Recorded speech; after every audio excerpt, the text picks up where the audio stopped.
Okay. Yeah, so we just have come off of Yutis Kislev, so it would be really not so good not to say anything about it. We're already, that's Yutis Kislev is the 19th of Kislev, and we already the night of the 21st of Kislev. But just to say a couple words, Yutis Kislev is the anniversary of the passing of the Maggid of Mezrich. He was the main student of the Baal Shem Tov, and then the Alter Rebbe was a student of the Maggid. Alter Rebbe meaning Reb Shneur Zalman of Liadi, and we know that he's also called the Baal HaTanya. I hope Karina Shoshana has all the details that she needs to come on. So the Alter Rebbe, Reb Shneur Zalman of Liadi, he wrote the Tanya, and he also wrote Shulchan Aruch. It's called Shulchan Aruch Harav. So it's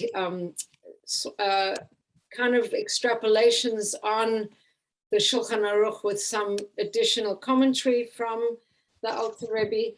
But the part that made Yutis Kislev such a big Yontif is connected to the fact that the Alter Rebbe was arrested. And so first of all, the Yortzeit of the Maggid of Mezrich was in 1760. This is on Yutis Kislev. And he was, like I said, the main student of the Baal Shem Tov. And then in 1812, Reb Shneur Zalman was released from prison, where he had been charged with treason. And why he had been charged with treason was that he was encouraging Jews to give money. He was encouraging Jews. Recording in progress. Now I've got an echo. He was encouraging Jews living in Russia to give money to the Jews living in Eretz Yisrael. And Eretz Yisrael at that time was under the administration of Turkey, and people who had a vendetta or felt they wanted to oppose the Alter Rebbe's Hasidic teachings, hi Linda, welcome. There was a framing really of the Alter Rebbe that he was treasonous in that he was encouraging Jews to send money to Turkey, which they were sort of framing him as if he was supporting the Turkish government instead of the Russian government, and it brought him into this political pickle where he was thrown into jail. From a spiritual point of view, though, this being thrown into jail is connected to the idea that he was teaching and disseminating the teachings of Chassidut, and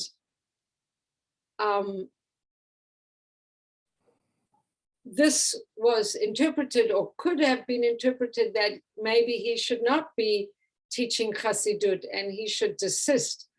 So there's a beautiful story told. It's actually not a story, it's part of our history, that while he was in jail, the Shneur Zalman, the Alter Rebbe, was visited by the spirits of the Baal Shem Tov and the Maggid himself.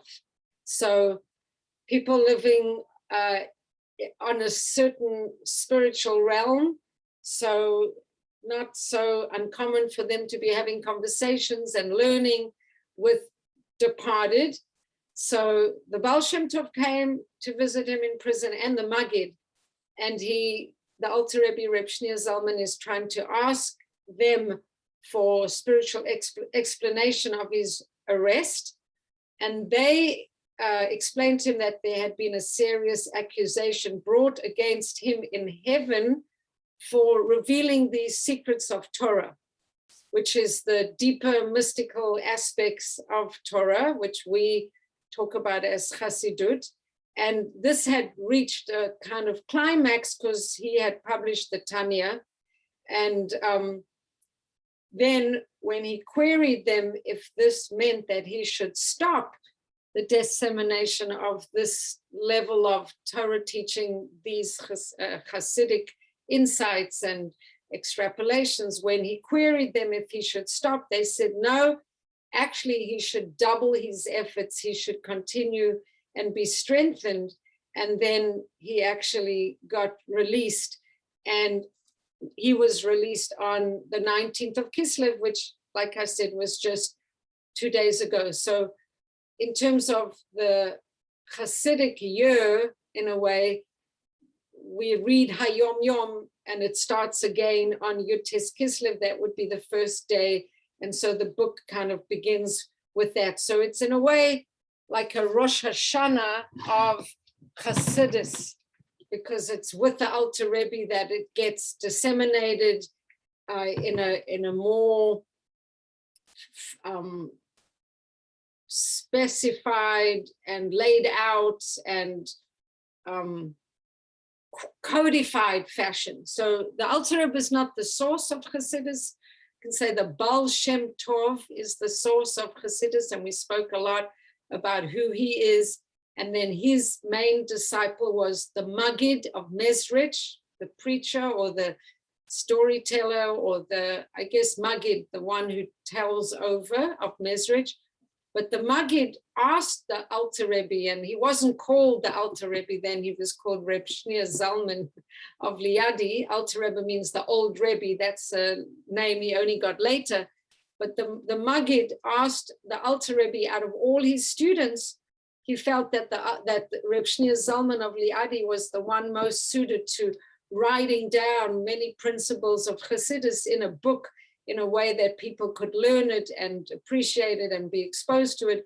And so the Alter Rebbe started putting down Tanya together, chapter by chapter, which is really like a psychological approach to how do we come to love God?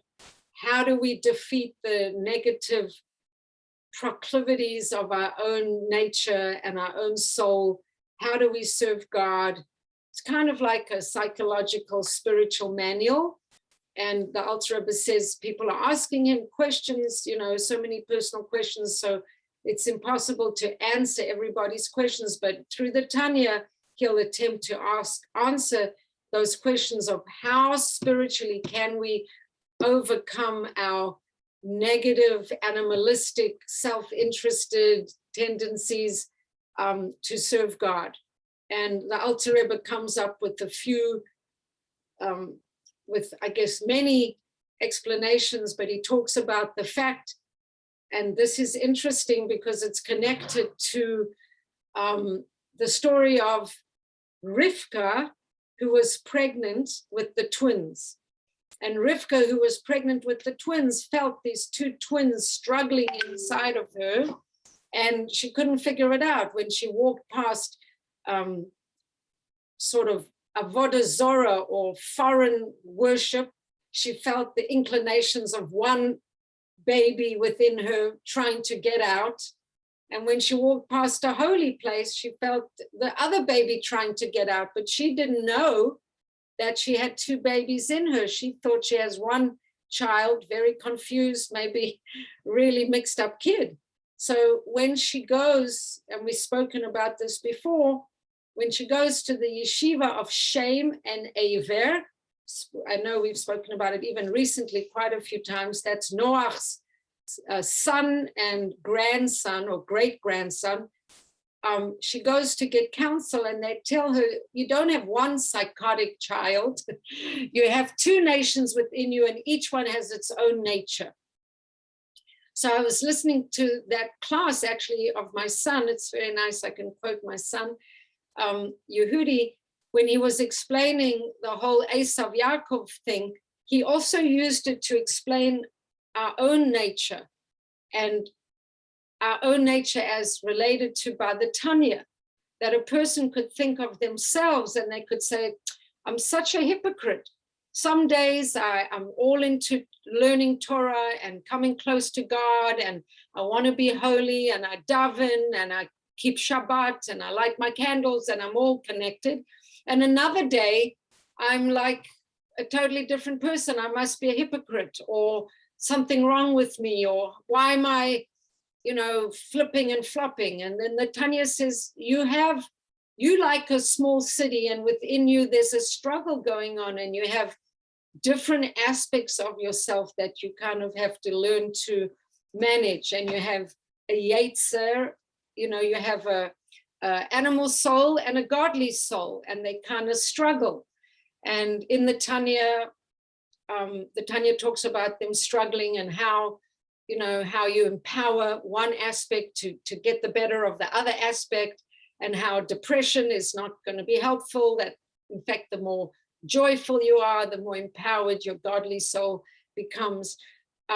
So I've thought a few times in my life of teaching Tanya, but it's never actually come to fruition that I give a consistent Tanya class. But it is a psychological handbook, really, how to serve God, and it talks about different aspects of that effort. So Yutis Kislev being the Rosh Hashanah of Hasidus, and that was 2 days ago. And then coming into where we are today, I just thought that I would read Hayom Yom, not in fact for today, but for a day from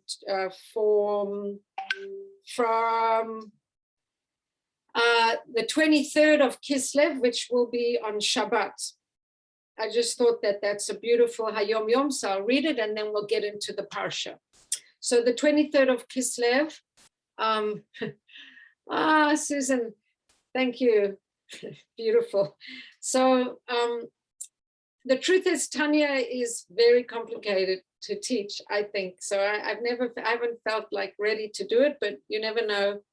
Please God, I should get to that point where I feel like I can own it and teach it.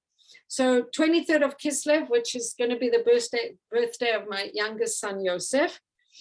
The Hayom Yom is that from my father's talks of Elul from 1875, and this is really beautiful because it's not just Shabbat, but it's also a yortzeit. It's also other special occasions. The 3 days before Shabbat are a preparation for Shabbat. The Zohar says about Shabbat that from it are all days blessed. So I'm a yoga teacher, so people know that at the end of a yoga class, there's the idea of a Shavasana, which is a resting, restorative rest for the body. And the teaching on the Shavasana is, or the yoga pose, or corpse pose, or resting pose, is that at the end of the class, you got to completely rest your body, and then you kind of reinvigorate your body for more movement that comes later. So Shabbat is the same thing. From Shabbat, all the days following are blessed. So all days refer to the 6 days of the week on which Hashem conferred a general blessing. Hashem will bless you in all you do. The blessing of Shabbat is for the days preceding it and the days following it. So there's stories of kind of special holy people who would start putting away delicacies and tasty food and kind of special things for Shabbat from Wednesday already. They're preparing for Shabbat. So the blessing of Shabbat affects the days preceding it and the days after it. And when we make Havdalah, we fill the cup to overflowing to symbolize how Shabbat is spilling over into the days afterward. The preparations for Shabbat begin Wednesday and are announced by the brief Lachuna Ranana of the 3 verses. Anyway, I just thought that was very beautiful to just talk about, and those 3 verses, I believe, are the 3 verses.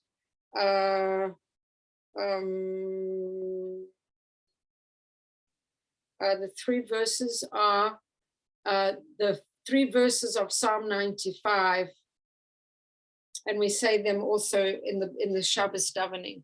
So I just thought that was a nice thing to appreciate the blessing of Shabbos, how the whole week is elevated by Shabbos.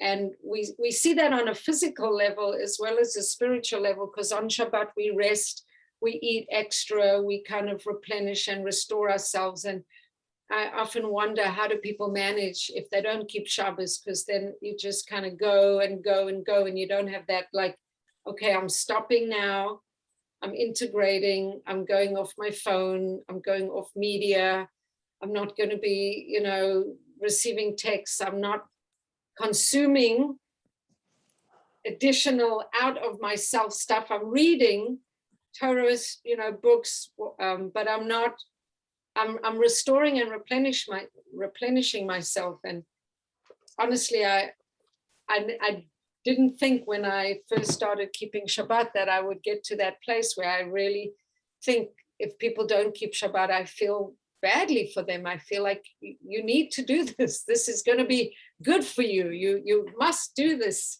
for your own well-being. So I'm glad I actually got to that place in terms of my appreciation of Shabbat.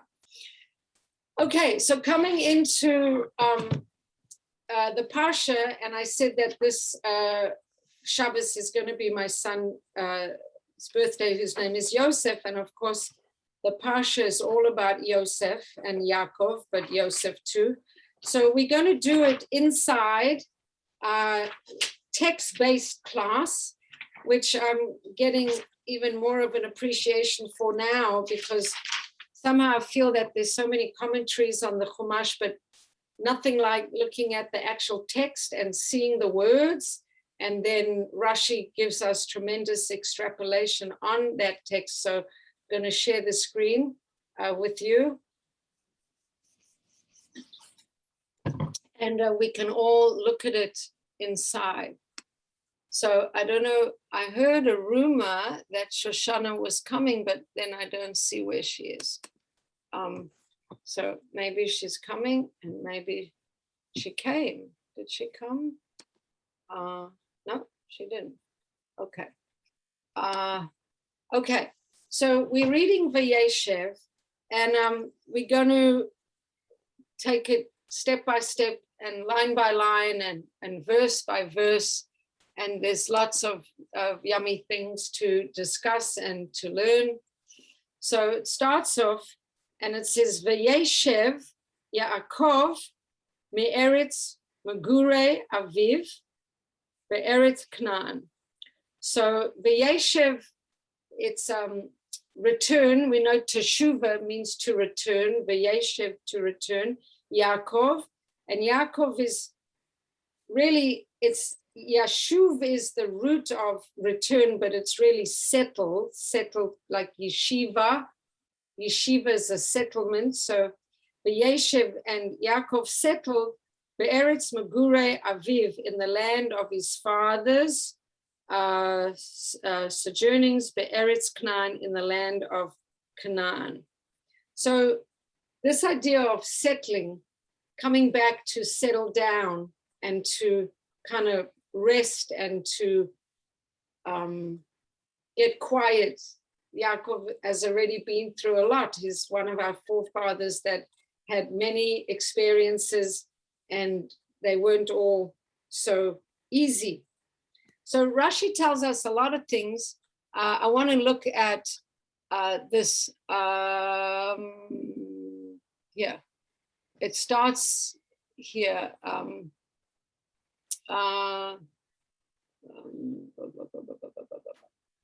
It says another interpretation of Yaakov dwelt.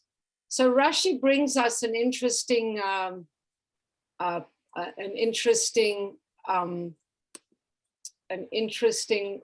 moshel, like an allegory. We're seeing on the chat if there's anything. Oh yeah, okay, we saw that. So Yaakov brings Rashi brings this interesting moshel. It says, camels of a flax dealer once entered a town laden with flax. The blacksmith wondered, where will all this flax go? One clever fellow answered him, one spark will come out of your bellows, which will burn it all. Okay, so did Yaakov see all the chiefs of Esav mentioned above, and he wondered and said, who can conquer all of these chiefs of Esav? And who will be able to conquer them all? And what does it say? These are the generations of Yaakov. And right after it says, these are the generations of Yaakov, it says Yosef. And it says, the house of Yaakov shall be fire, and the house of Yosef a flame, and the house of Esav shall become stubble. One spark will emerge from Joseph, which will destroy and consume them all. So what is that saying? So let's just see, what is that saying? So I can put it back on the share, but then I don't see everybody's faces. So I'll just talk to you for a minute and then we'll go back. What is that saying? Yaakov encountered Esav with all of his sons, and Esav really was a very charismatic leader. Esav had a dynasty. Esav had settled in Seir. He was very charismatic. He was, we said last week, he had 400 men that he was coming towards Yaakov with. And we said that those 400 men were all in of themselves generals. So they each had followings. And Esav was this really charismatic leader, 400 followers, big dynasty. And Yaakov comes, and what does Yaakov have? He has his 4 wives, his 12 sons, and really his family. And one of the commentators says, Esav represents, all this worldly power and money and land. He's settled and built up himself in a particular place in Eretz Israel. And Yaakov was living and working at Lavan's house. He didn't even have his own land. And Esav has this big dynasty, and Yaakov has his family. Not that family isn't important. Reb Shlomo Carlebach says, in the end, those 12 sons worth way more than Esav's whole dynasty. But how is Yaakov going to encounter that dynasty? So when we look at the pasuk, it says, the next pasuk that we didn't read yet, it says, these are the offspring of Yaakov, and right away it says Yosef.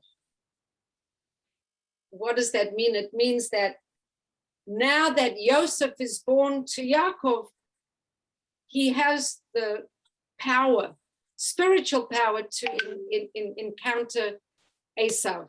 And so just like those camels carrying those huge bales of flax, and all of that flax can be lit and decimated with one spark, the big power of Esav can be negated by the righteousness of Yosef. Yosef is like the spark that can kind of negate the power of Esav. Everybody clear with the analogy? I hope so. Yes? Mm-hmm. Okay, good. So it doesn't stay, but there it is. Okay, so Yaakov dwelt in the land of his father. We didn't actually get to and it says here, Ve'ele toldos Yaakov, and these are the generations of Yaakov. And right away it says Yosef. And it's like all the other brothers aren't that significant, but Yosef is the one that he was kind of waiting for. And Rashi actually tells us that Yosef actually looks like Yaakov, and Yosef looks like Yaakov, and Yosef was the son of Yaakov's old age, and there's a special bond between Yaakov and Yosef. But as we know, it's not a great thing to show favoritism to any one of one's children. So we'll see that this isn't such a simple thing, that for Yaakov, Yosef is, such a big a big deal. So what happens next? It says here in Rashi, it says here, so Sandra keeps getting lost and then she comes back. It says, here it says, Yosef's features resembled Yaakov. And then there's this interesting thing that whatever happened to Yaakov somehow ends up happening to Yosef. There's an interesting parallel that they looked very similar. And Rashi tells us that Yaakov was hated by his brothers and Yosef was hated by his brothers. Yaakov's brother wanted to kill him. Yosef's brothers want to kill him. There are many parallels between Yaakov and Yosef. Anyway, what happens next? So, so we read in the verses. Does somebody want to read the verses? Verse 2 in Hebrew or in English? Somebody want to read it? I'll do it. Yaakov, yeah. Okay. These are the generations of Yaakov. When Yosef was 17 years old, being a shepherd, he was with his brothers with the flocks, and he was a lad and was with the sons of Bilhah and with the sons of Zilpah, his father's wives. And Yosef brought evil tales about them to their father. Okay, so it's never a good idea to bring evil tales about anyone. We have very stringent laws about not speaking badly about other people. But what are these tales, and what does it mean that he brought evil tales? So, sorry? Sounds like he was a tattletale on his He was older a brothers. tattletale. So, Linda, do you want to read this Rashi here, evil tales, because it's pretty interesting. And then Rashi gives us some. This is Rashi, but then I even have a commentary on the Rashi. So, what about these evil tales? What are these evil tales? Evil tales about them. Any evil he saw in his brothers, the sons of Leah, he would tell his father, that they ate limbs from living animals, that they demeaned the sons of the handmaids by calling them slaves, and 3, that they were suspected of illicit sexual relationships. For these 3 tales, he was punished. For the report that his brothers ate limbs from living animals, they slaughtered a kid when they sold him and did not eat it alive. For the report that he told about them that they called their brothers slaves, Joseph was sold as a slave. And concerning the illicit sexual relationships that he told about them, his master's wife lifted her eyes, etc. So there's an interesting thing about that first of all, I have a commentary on the Rashi that's very wild that Susan will appreciate, because it's really wild. It's in the extrapolated Rashi of the Art Scroll, and it kind of gives footnotes on the Rashi. But first of all, just looking at the Rashi, each tale that Yosef told about his brothers, somehow he suffered from accusing them about certain things. So like Linda wrote, Red. Red, right? Yeah, she's not writing, but yeah. So that they would eat a limb from a living animal. So it looked to Yosef like they were doing this. And then it turns out that actually they had shechted the animal already, but the animal was kind of still moving in some way, but it had already been shechted. And then there's a category of animal, it's got a certain name, it's already been slaughtered, but it's still moving. And there's some halachic aspect that certain people are allowed to eat meat like that and other people aren't. And Yosef thought his brothers were in the category that they shouldn't be able to eat such meat, but really they could eat such meat. So he made an unfair judgment. But Rashi is telling us that exactly, it's called in Hebrew, midah keneged midah.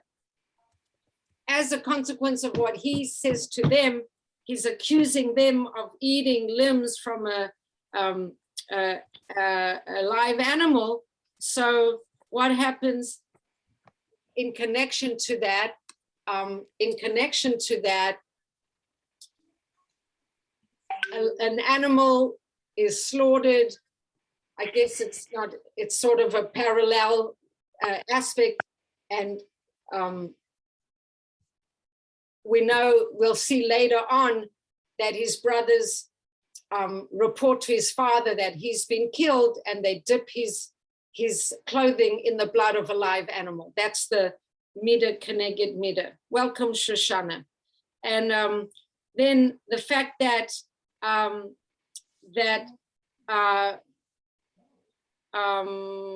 one second. He reported that his brothers were discriminating, because if we know the genealogy, when Yaakov was living with Lavan, he married four women, really. Two are sisters, Rachel and Leah, full sisters, and he married both of them. And then each one of them had a handmaiden who was a half sister. Their father was Lavan, but they had different mothers than Rachel and Leah. So Yosef is accusing, and he comes and he tells his father that the sons of Leah are being discriminating against the sons of Bilhah and Zilpah. And that's really, and he said they're calling them slaves. So the midah keneged midah is he himself became a slave, definitely was called a slave. What I learned in the footnotes is that the brothers wanted to learn some deep Kabbalistic treatise, and only people on a certain level could be exposed to this. And so they didn't want their step siblings from participating. But this deep learning that the brothers were doing, I don't even know how much to go into it, but they were learning, according to this commentary on Rashi, that they were learning Sefer Yetzirah, and they could even create an animal by supernatural means. And they were eating that kind of animal, and the halachas didn't apply to that kind of animal the way that would have applied to others. And in terms of the sexual relations that he accused them of having, the pshat is that he thought that they were doing something wrong, in that they were having relationships with relatives that Yosef thought it was not proper for them to be having, but in actual fact, halachically, they were allowed to be having. According to this other parush, they actually were able, and this is like an astounding parush, I don't even know what to do with it, but I'm going to share it with you because I know some of you appreciate these like very unusual explanations. But according to the Shnei Luchas Habris, that's a commentator, the brothers, and he was quoted before, the brothers were able to create a being in the form of a human female through Kabbalistic secrets, and were kind of walking with it and maybe behaving in a way that Yosef thought was not appropriate, but in fact, the halachot that he thought applied didn't apply. So Yosef wasn't fully informed. That's the basic idea. But according to Sefer Yetzirah, these brothers, being so holy, had the capacity to create an animal using Kabbalistic secrets, and or create some kind of a woman with whom they were engaging. Either of those things, either of those things are pretty mind-blowing. But the bottom line is Yosef didn't quite understand what he was seeing. and reported to his father Lashon Hora, for which he suffered, for each thing that he said, and for accusing his brothers of behaving with sexual impropriety. He was challenged, because we know later on in his life, when he's sold as a slave and he's in Egypt, he is in the house of a man and a woman who both kind of desire to be with him and challenge him in all kinds of ways, which leads him to being sent to jail because he's trying to resist, and eventually he's framed, and he does in fact go to jail, supposedly for having acted sexually immorally with the mistress of the house in which he was working. So pretty wild Rashi's over there. And then at the end of this, in a way, we've moved on from the first verse of this whole story where it says, Vayeishev Yaakov, and Yaakov settled. And then there's a whole story in Rashi, which is comes after this whole thing. Actually, it's coming a little bit later, this Rashi. It comes a little bit later. Where does it come? Where Rashi, these are the offspring of Yaakov. Sorry.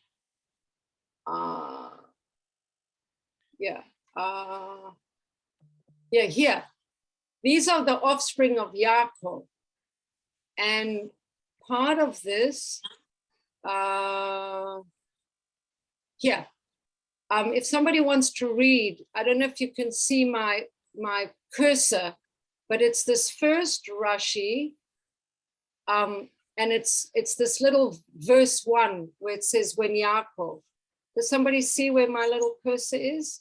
Yeah, Linda, can you read this? Yeah, when Yaakov. When Yaakov sought to dwell in tranquility, the troubles of Joseph sprang upon him.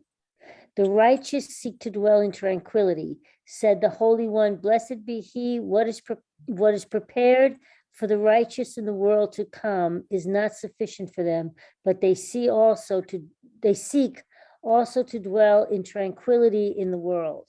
Okay, now what is going on here? What's wrong with Yaakov wanting to dwell in tranquility? What's wrong with that? And Rashi says that Hashem says, these righteous people, they want to dwell in tranquility. I mean, that's what the world to come is for. It's not for now. Now, while we're in our life now, we're supposed to be working and fixing and doing, tikkun on the world. This aspect of looking for Shalva, we'll come back to it, but Rashi says they seek to dwell in tranquility. This word in Hebrew is Shalva. So just remember that Yaakov wanted to dwell in tranquility.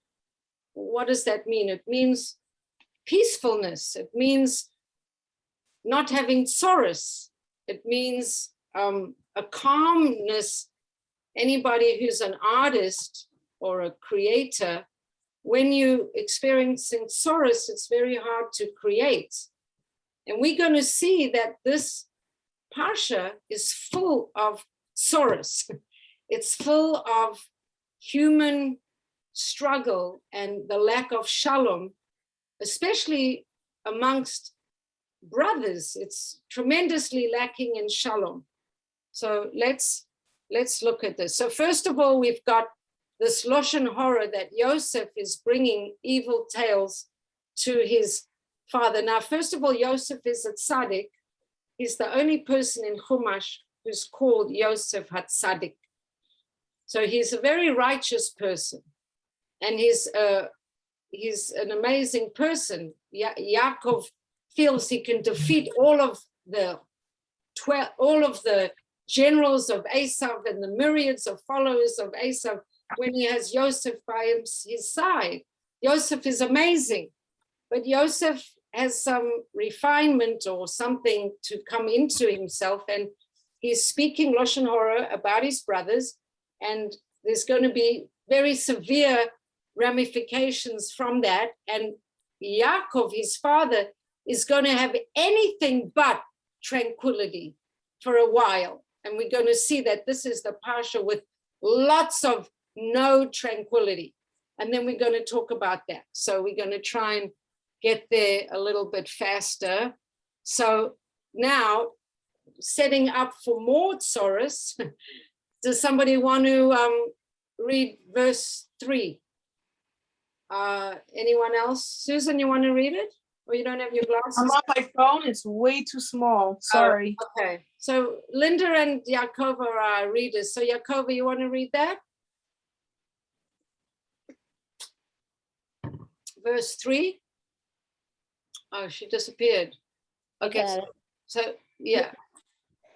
And Israel loved Joseph more than all his sons because he was a son of his old age, and he made him a fine woolen coat. And Israel? Who's Israel? Yeah, remember Yaakov got another name? Oh, He had okay. that fight with the angel, and the angel gave him another name. Now, it's very interesting you're asking that, because when Avram gets another name, he's never called Avram again. He graduates to Avraham, and that's his name. But with Okay. Yaakov, sometimes he's Yaakov and sometimes he's Yisrael. It's the same person. So Okay. it's confusing. But Yisrael loved Joseph more than all his sons, because he was a son of his old age. In Hebrew is a ben zukuni. Ki ben zukunim hu. He's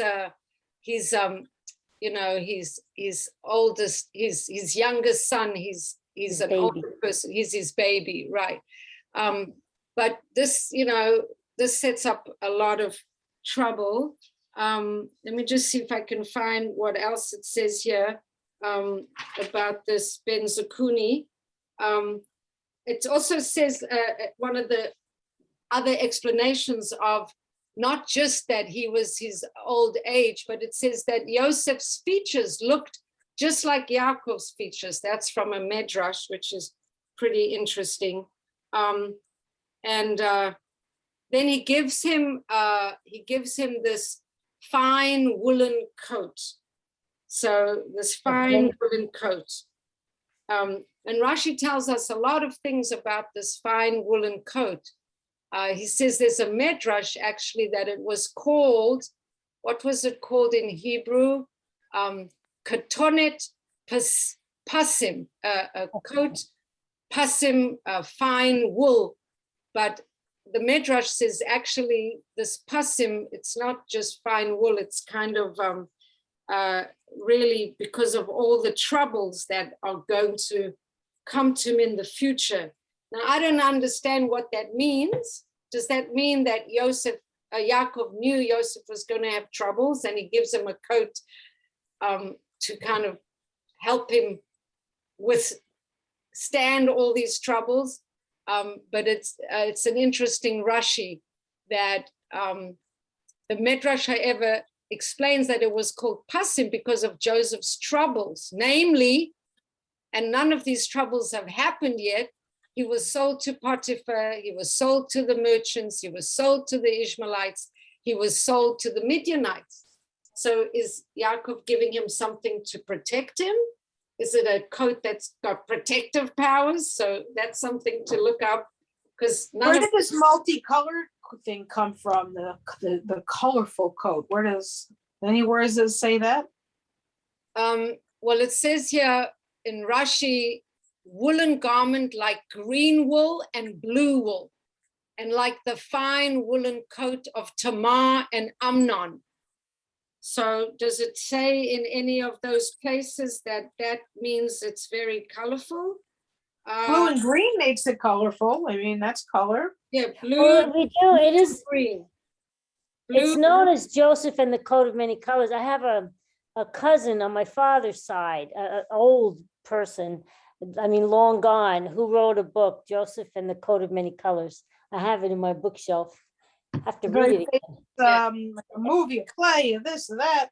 amazing Technicolor dream coat. And Right. one of the Perushim on the Rashi says that it was it had cushioning and padding. That the word pasim, So it was quilted. yeah, a kind of colored fabric, and the Gemara says it was a combination of the words kar and pas, which is somehow connected to fine wool and colored fabric and cushioning and padding. So, but the fact that there's a Rashi here talking about his future troubles, and that's why it has its name, that's kind of interesting. Anyway, the brothers saw, now this is really intense, the brothers saw that their father loved him more than all the brothers, and so they hated him, and they could not speak with him peacefully. Rashi says, well, at least they were true to themselves, and they didn't have a false face, like hate him, but then speak to him nicely. At least they were honest as they felt, so they said. And then we have this Joseph dreaming a dream and telling his brothers, and they continue to hate him. And then basically he tells them the dreams. They throw him in a pit. He could have got killed. He doesn't get killed. It goes on, and we see that in all of the story, there's a lot of, but wait, I wanted to, okay, I just want to get to the part. So he has a dream, and let me take the Rashi off just for a few minutes so we can just get through the story. So they hate him, and he dreams a dream, and he tells his brothers about the dream, and they hate him even more. He dreams of all these 12 sheaves of wheat, and 11 of them bow down to him. And then he says, and the brothers start to feel that his dream is showing that he has a lot of arrogance, that they all going to bow down to him, so they hate him. Then he dreams another dream, and he says the sun and the moon and 11 stars were all prostrating themselves to me. And that's, was that a good idea that he was telling his brothers these dreams? On the other hand, if you have a prophecy, you're not allowed to keep your prophecy. You have to share your prophecy. He tells his father and his brothers about his prophecy, and his father even rebukes him and says, what are you talking about? Your mother, Rochel, has passed away, so she can't be bowing down to you. And his father is trying to kind of maybe prevent him from talking about himself in this way to the brothers, because, he doesn't want to create more family trouble. So what happens is, now the brothers went to pasture their father's flock in Shechem. And Rashi tells us that the way that it's written, they didn't just go to take care of the sheep. They were kind of taking care of themselves, feeding themselves. I guess whatever they were doing there, we're not quite sure. But Rashi says they weren't just feeding the flocks, they were feeding themselves. I don't know if there's other meanings to that. And then Yisrael says to Yosef, are your brothers not pasturing in Shechem? Come, I will send you to them. And Yaakov says, Hineni. Rashi says that Hineni is even extra. Why is Yosef so ready? And now there's very deep things going on here, that Yosef knows that his brothers hate him. Yaakov knows that the brothers hate Yosef. And Shechem even has, look here, in Rashi it says, Shechem is a place destined for misfortune. There the tribe sinned. Well, they sinned with Yosef. We'll see in a minute. Dinah was violated there. The kingdom of the house of David was divided in Shechem. And it says, and Rehoboam went to Shechem. I guess he was an enemy, if I remember correctly, of David HaMelech, and he tries to rebel against David. I think that is what that is. So Yosef, these people are very holy people. They know that something about Shechem is a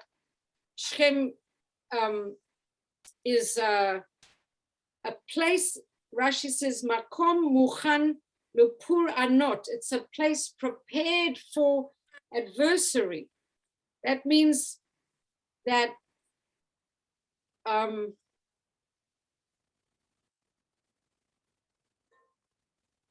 Yosef kind of has a sense that it's not an easy place. But what happens? What happens? Yosef says, Hineni, he's ready to go and fulfill his father's instructions. And he's going to look at how his father is doing. Now, this is really the very important part. If somebody wants to read verse 14, Yaakov, can you read it? Let's read verse 14. Yes, verse 14. Okay. So he said to him, go now and see to your brother's welfare and the welfare of the flocks, and bring me back word. So he sent him from the valley of Hebron, and he came to Shechem. Okay, so basically go see how your brothers are doing and how their flocks are doing, and come tell me how they're doing.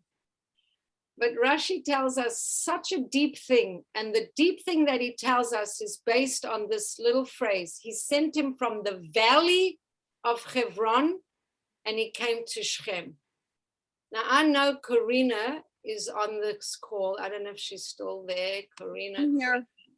I want you to read this because I taught it to you. I taught it to you. We learned this last year, and I want to see if you, like when you see it inside, if you can find it and you can see it. Do you want to read it from Hebron?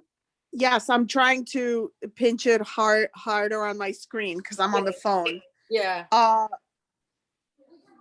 But is not Hebron on a mountain? It is stated, and they ascended in the south, and he came as far as Hebron. But it is to be understood that he sent him from the deep counsel of the righteous man who is buried in Hebron, to fulfill what was said to Abraham between the parts. Okay, so this is kind of deep and hard to understand. Thank you. Do you remember what this was about? Because it's kind of interesting and a little bit. Rashi says, why does it say he sent him from the valley of Hebron? Hebron is high. They went up to Hebron. What does it mean that he sent him from the valley of Hebron? So as Karina wrote, when it says the valley of Hebron, it's really from the deep counsel of the righteous man who's buried in Hebron. What is that? Abraham is buried in Ma'arat HaMachpelah. And what was promised to Abraham? What did Abraham learn in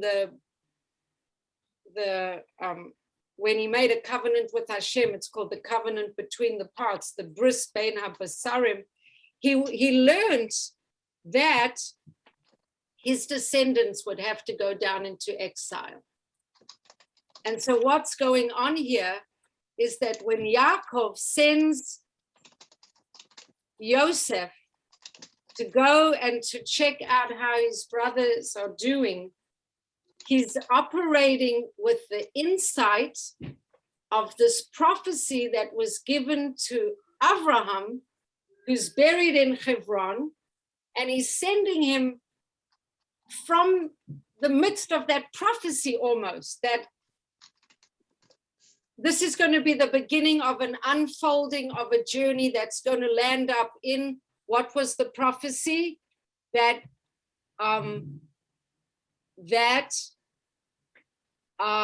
what was told to Abraham in the covenant of the parts, that your descendants will be strangers in a strange land, and your descendants will be in exile, basically. So when Yaakov is sending Yosef, it's almost like he's sending him into the lion's den, because from Abraham, he knows that this exile has to be triggered in some way. So what happens? He comes, he sends him, and he comes to Shechem. And when he comes to Shechem, a man finds him. Who's the man? Rashi tells us it's the Malach Gabriel. And the man says, who are you looking for? And he says, I'm looking for my brothers. And the man says, well, they've traveled away from here, for I overheard them, and they said, let us go to Dotan. Dotan is a reference to, basically, they're looking for a pretext to kill you. They're looking for a pretext to legally find you worthy to be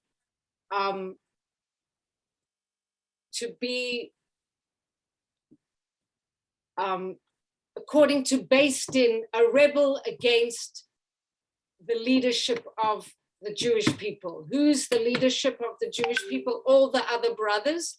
Yosef, you are a rebel.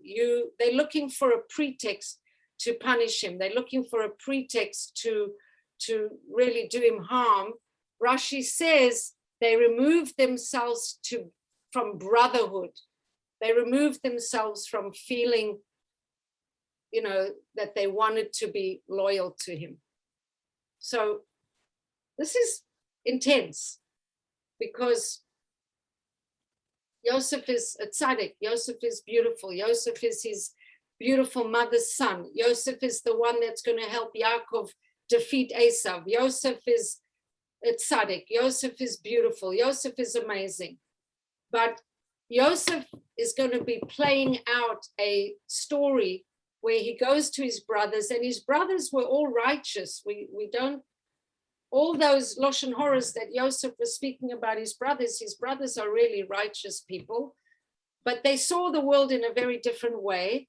And in their mind, just like there was Esav and Yaakov, and Esav was the one that shouldn't have got the bracha, just like there was Yishmael and Yitzchak, and Yishmael was the one who shouldn't have got the bracha, the brothers felt that their father is misled the same way Yitzchak was misled. Yitzchak wanted to give the blessing to Esav, but Rivka knew better. And Yishmael was a danger to Yitzchak. So Sarah said, Hagar and Yishmael have to leave. Now the brothers think our father is under the spell of Yosef, and Yosef speaks Lashon Horah. Yosef is not submissive to the elder brother, Ruvain. He's not submissive to all his elder brothers from Leah, Ruvain, Shimon, Levi, the whole bunch. He's Chayev Misa.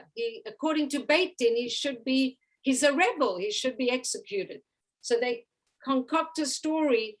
In the end, they don't kill him, thank God, but they put him in a pit, and then he ends up getting taken to Egypt. This whole thing is really, in a way, teaching us about troubles and misfortune. And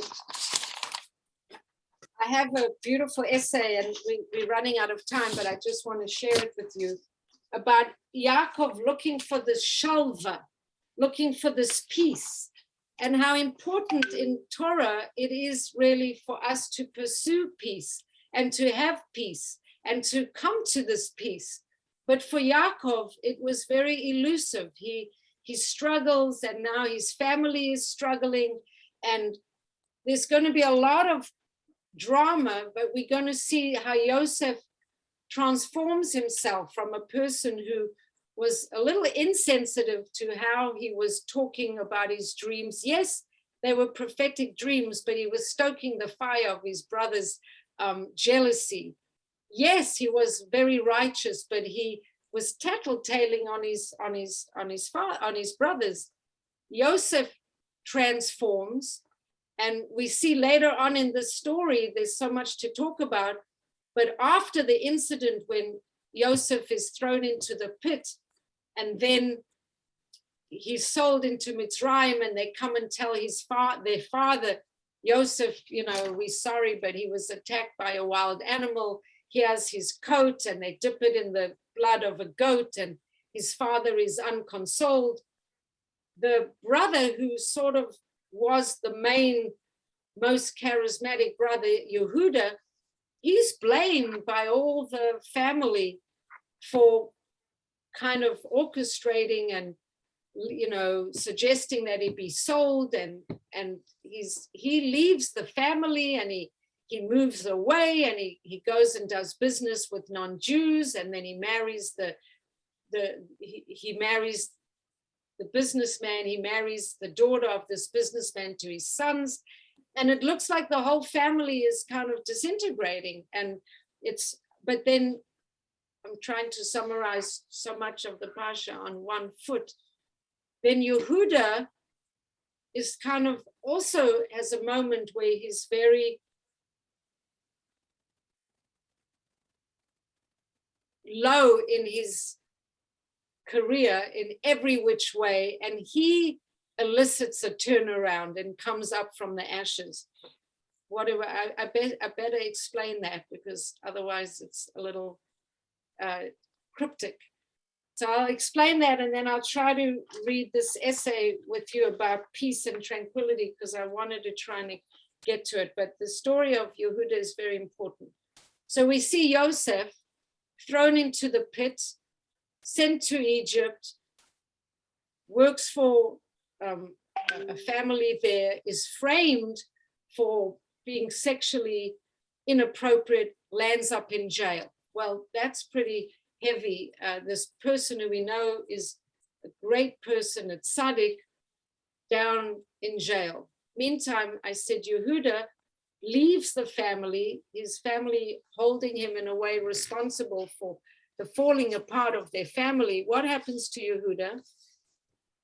He goes and lives in another area completely, starts doing business with this non-Jewish man, marries his eldest son to this non-Jewish man's daughter. The eldest son dies. Marries his second son to the daughter. Second son dies. According to Jewish law, he's supposed to marry his third son to that same woman, because she married into the family and she hasn't had children from that family yet. But he says to the daughter, he says, my youngest son isn't old enough to get married. When he's old enough to get married, I'll set up, we'll arrange the marriage. Eldest son, she's waiting, and the daughter of this person happens to be Tamar. And she's waiting for the third son to grow up and to be eligible to get married. And Yehuda doesn't make the shidduch.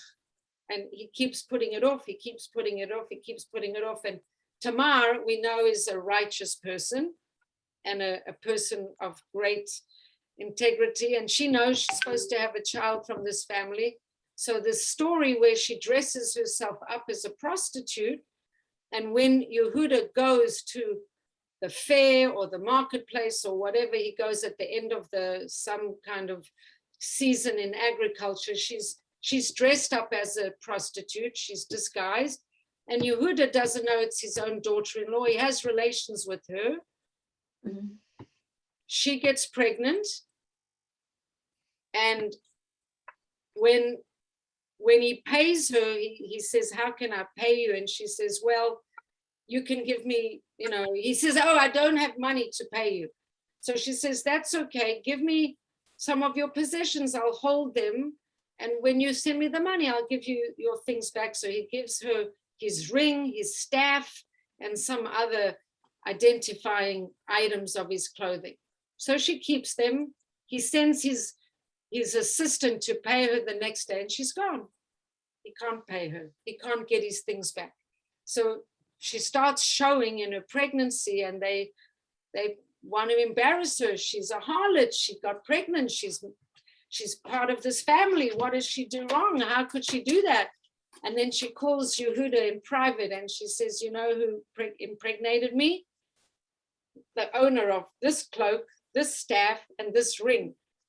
And so Yehuda has a moment of transformation that he doesn't say to Tamar, what are you talking about? I don't know who these things belong to. He owns, and he says, oh yes, you are much more righteous than me. And from that union of Yehuda and Tamar come twins, Peretz, and I've forgotten the name of the twin, and they become part of the line of Mashiach. Now, we were talking about this line of Mashiach even at Shabbat, crazy line, all these parts of the line of Mashiach coming from very interesting ways. But Yehuda stands up and owns his story, and thus begins the transformation of Yehuda. So I just wanted to, I guess we're running out of time, but in terms of this idea of looking for Shalva, I have a few quotes here, and I just think, in a way, the pursuit of Shalva is a very important thing. So I have a few quotes. Better is a dry morsel with Shalva than a house full of feasting strife. That's from Proverbs. With the loss of Shalva, the noble becomes crass and the sublime tawdry. Nothing is so effective at taking all the flavor out of life as the loss of Shalva. And paradoxically, the more trivial the issue, the more it can undermine life's elation and accomplishments. So there's a beautiful quote here. It says, here a person works to buy meat for the holiday, cooks it in his home, all for the sake of happiness, to honor the holiday. He manages to finish his preparations proudly. He sets down the platter and proceeds to dish out the portions. What happens? I'm sure everybody's seen this happen. Hey, my brother's portion is bigger than mine. And so he ends up miserable just as he was about to get happy. So jealousy between, siblings is not going to bring Shalva. Bad relationships in a person's home are harder to bear than the war of Gog and Magog. So Gog and Magog is this war that's supposed to precede the coming of Mashiach. We might be in the midst of that war right now, because Gog and Magog could be a war of ideas, which is interesting, but that's another conversation.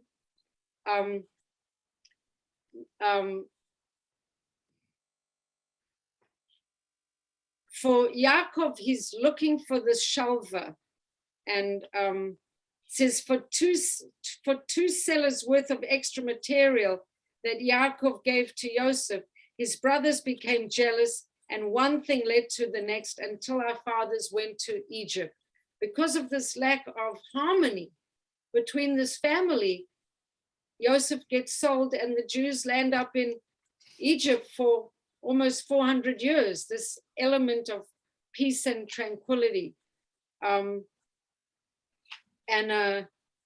just end with this one thing, that the importance of, it says when God is creating the world, for everything that he creates, he said, this is good, this is good, this is good. But there was one thing in creation that Hashem said was not good.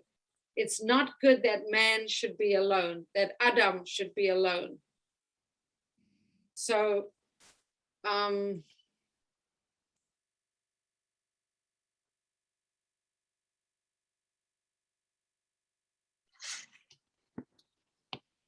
with Yehuda, there's also tremendous amount of strife with all these relationships. His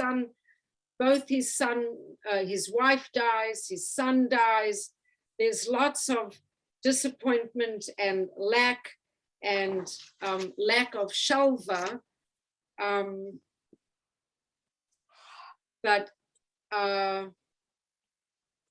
on the other side, we yearning for Shalva, right? When a person wanting to convert comes to Hillel, and Hillel says, teach me all of Torah. He says, what you dislike, do not do to your friend. That is the whole Torah. In other words, working towards peace. What you dislike, do not do to your friend. Your friend refers to Hashem, who is called your friend and the friend of your father. Do not let him down. So in a way, this idea of I'll just say throughout all the trauma and pain suffered by all the characters in this week's Parsha, through it all is Hashem looking and moving in search of tikkun for his creation. In this Parsha, within a landscape peopled by men occupied in little words of Tzuris, were laid the foundation for a world made whole and a world free of tears at last. The brothers were occupied selling Yosef. Yosef was occupied in sackcloth and mourning. Ruvain was occupied in sackcloth and mourning. Yaakov was occupied in sackcloth and mourning. Yehuda was occupied in finding a wife, but the Holy One, blessed be he was busy too, busy creating the light of Mashiach. Somehow, in all of this sorrows and lack of shalom, Hashem is trying to weave a way back for the brothers to come together, for this union of Yehuda and Tamar to actually end up with a transformation in Yehuda. Yosef transforms himself really from the self-involved, tittle-tailing young man to a person who will see how he evolves. Yehuda evolves, and somehow we're supposed to see a turnaround, how all of this can bring about awareness of an attempt to achieve Shalva and not Tzuris, to achieve consideration and not lack of consideration, to achieve unity and not disunity, to achieve standing up for what's right and being bigger than and working towards unity. So that's my piece. That's a lot. That was a lot. Yeah, Beautiful. that was a lot. Yeah. Thank you. Thank you. Thank you. Thank you so much, Brachela. I hope Are we that, on next week? Are we having a Hanukkah class? next week we should be on, I think we should be on, yeah. On Hanukkah. You'll talk about Hanukkah? Yeah, I think I should talk about Hanukkah. Yes. So far, we're on for Hanukkah, yes. All right. Look forward to. How about tomorrow? Are you doing yoga tomorrow? In the morning, yes. Yoga Good. tomorrow, but not the 5 o'clock class, but nobody here is in the 5 o'clock class. Yeah. So yeah, there's we're having a little Hanukkah get together, family get together for men and women and children, but small, on Sunday night, the first night of Sukkot. If anybody's interested to come, The coat. just let me know if you're interested. I'm gonna come. I know Linda is coming. If anybody else wants, I might join you. Yeah. Yeah, come on, Sue. that would be, Go together? yeah. I think Sandra said she's gonna go too. Maybe Wednesday nights, maybe we should do live and make it like a Fabrengen. I'll let you know, That's a great idea. because it's Hanukkah, maybe we should do it live.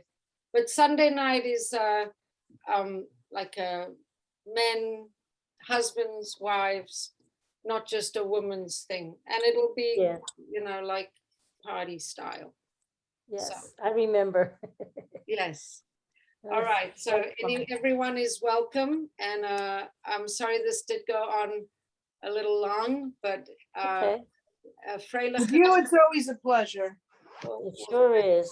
and happy Thanksgiving and Freilich and Hanukkah, and yes, so next week, possibility to do it as a Hanukkah kind of for gathering, yeah. Okay, I'll confirm. Thank you. Okey Thank you. dokey. And All if right. Shoshana's still Yeah. on, just to say, we missed you. Shoshana She's didn't still- sit down. I'm gonna try to call her. She left. Okay. All right. Have a wonderful